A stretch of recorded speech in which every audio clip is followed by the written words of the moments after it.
Tomato টক রান্নার জন্য টমেটোগুলোকে ভালো করে কেটে পরিষ্কার করে দিয়ে দিচ্ছি কাঁচামরিচ, পরিমাণ মতো লবণ, হালকা একটু চিনি, কোনো পানি ইউজ করব না। এবার আমি এটাকে ঢেকে দেব নাড়াচাড়া করে।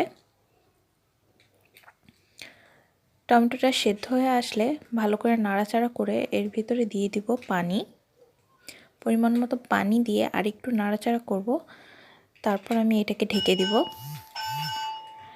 কিছুক্ষণ পরে কড়াইতে তেল দিয়ে দিচ্ছি শুকনো মরিচ, দিয়ে দিচ্ছি পেঁয়াজ, দিয়ে দিচ্ছি রসুন।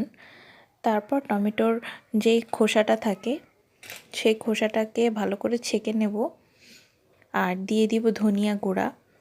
এবার এর ভিতরে ডালের মতো করে বাগার দিয়ে দিলাম আর সামান্য হলুদ দিয়ে নাড়াচাড়া করে কিছুক্ষণ জাল করে নিলেই তৈরি হয়ে যাবে একদম পারফেক্ট টক।